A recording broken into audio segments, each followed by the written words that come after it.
एक दिन द्वारिकाधीश हा गोपी तो देवर्षि नारद जी पहुंचे, देखा कि भगवान की आंखों में अश्रु है और मुख में गोपी नाम। कहा प्रभु एकांत में आप उसी का सुमिरन करते हैं जिससे बहुत प्यार करते हैं। आज मुझे पता चल गया आप गोपियों को बहुत प्यार करते हैं।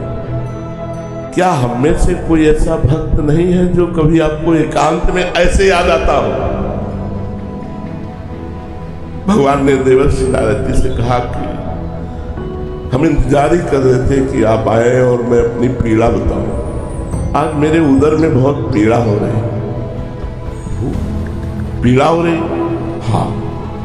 अगर किसी भक्त की चरण रज लेकर के मैं ऐसे लगा लूं तो पीड़ा समाप्त। भक्त की चरण अभी लाता हूं प्रभु।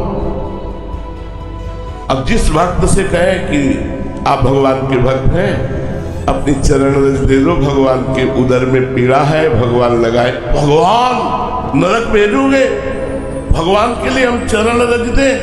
अरे नारद जी कैसी उल्टी बात करते हो। लेकिन जब ब्रज में आए और कहा गोपीजनों से कि भगवान के उदर में पीड़ा है, चरण रज, तो ऊपर की ओढ़नी उतार दी, सबने अपनी चरण रज झाड़ी, बोले जल्दी जाओ और उनसे कहो लगाओ तुम्हारी पीड़ा दूर हो जाए।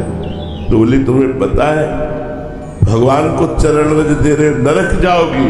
अरे बोले हम कोटि कोटि नरक भोगे, मेरे प्रीतम का कष्ट दूर हो जाए।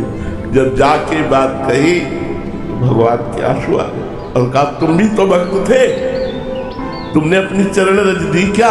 क्योंकि तुमको एक, अरे भगवान को चरण रज कैसे?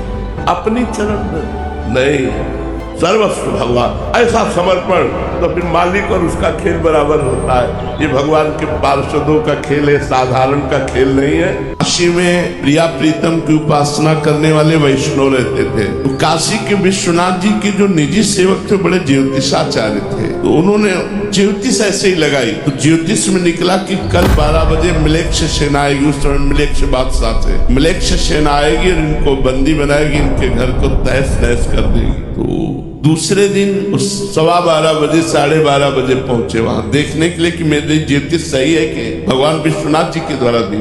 पूछा कि यहाँ कोई आया था? बोले कोई नहीं आया। बोले तुम्हारे पिताजी कहाँ? बोले स्नान करने गए। बोले इस समय स्नान करने? बोले पता नहीं, अब स्नान करके आए। उन्होंने कहा भगत जी आज मेरी ज्योतिष झूठी हो गई। मैंने ज्योतिष में देखा तो आज मिलेक्ष सेना आनी थी और आपके यहाँ आक्रमण करनी थी। उनका आई थी, झूठी नहीं हुई। लेकिन जब ठाकुर जी को भोग लगा रहे थे, ध्यान कर रहे थे, तो ध्यान में देखा मिलेक्ष सेना आई है और सब नष्ट भ्रष्ट कर गई। तभी तो स्नान करने गए थे। समझो इतना बड़ा दुख ध्यान में काट दिया। प्रभु की आराधना ने इतना बड़ा दुख संकट को ध्यान में काट दिया।